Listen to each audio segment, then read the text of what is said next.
Hi friends, welcome to யாதிகாலினால் channel. Meal maker வறுவல் ரொம்ப சுலபமாக செஞ்சிடலாம். இந்த மீல் மேக்கர் வறுவல் தயிர் சாதம், சாம்பார் சாதம், ரசம் சாதம் எல்லா வெரைட்டி ரைஸ் கூடயும் தொட்டு சாப்பிட்றதுக்கு அற்புதமாக இருக்கும். நான் சொல்கிற அளவுகளோட ஒரு முறை செஞ்சு பாருங்க, திரும்ப திரும்ப செய்யணும்னு தோணும். சுவையும் அட்டகாசமாக இருக்கும்.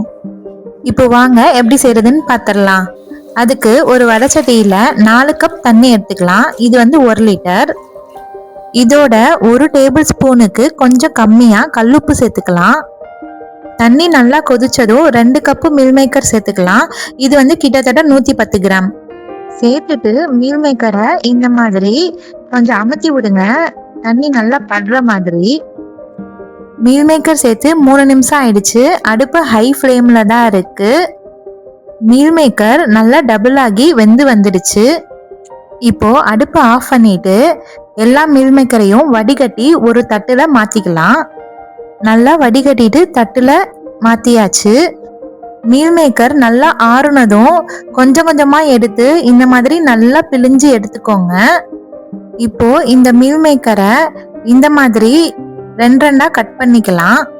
சின்ன மீல் மேக்கர்னா கட் பண்ண தேவையில்லை, அப்படியே செஞ்சிடலாம். பெரிய மீல் மேக்கர்ன்றனால நான் கட் பண்ணி சேர்த்துக்கிறேன். இது ஒரு ஓரமா இருக்கட்டும்.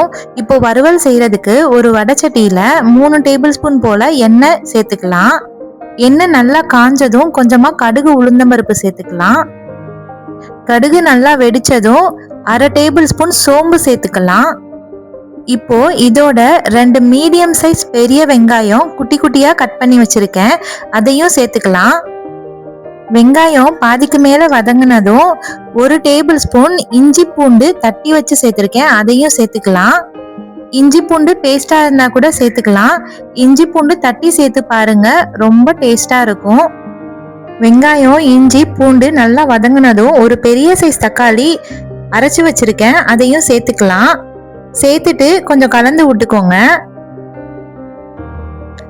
லைட்டா கலந்ததுக்கு அப்புறமா 1 டேபிள் ஸ்பூன் மல்லித்தூள், 1 டேபிள் ஸ்பூன் காஷ்மீரி மிளகாய் தூள், 1/2 டேபிள் ஸ்பூன் கரம் மசாலா சேர்த்துக்கலாம். இந்த மசாலாவோட பச்சை வாசனையெல்லாம் போற வரைக்கும் எண்ணெயிலேயே நல்லா வதங்கட்டும். 1/4 டீஸ்பூன் அளவுக்கு தூளுப்பு சேர்த்துக்கலாம். மசாலாவோட பச்சை வாசனையெல்லாம் போயிடுச்சு, எண்ணெயும் நல்லா பிரிஞ்சு வந்துடுச்சு. இப்போ கட் பண்ணி வச்சிருக்கிற மீல் மேக்கர் எல்லாத்தையும் இதோட சேர்த்துக்கலாம்.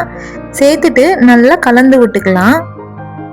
நல்லா கலந்து விட்டாச்சு. இப்போ மீல் மேக்கர் ஒரு 5 நிமிஷத்துக்கு அப்படியே வேகட்டும்.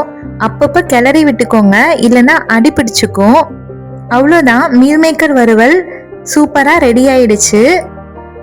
இந்த ரெசிபியை நீங்க ட்ரை பண்ணி பாருங்க. ட்ரை பண்ணி பார்த்துட்டு எப்படி இருந்துச்சுன்னு கமெண்ட் பண்ணுங்க.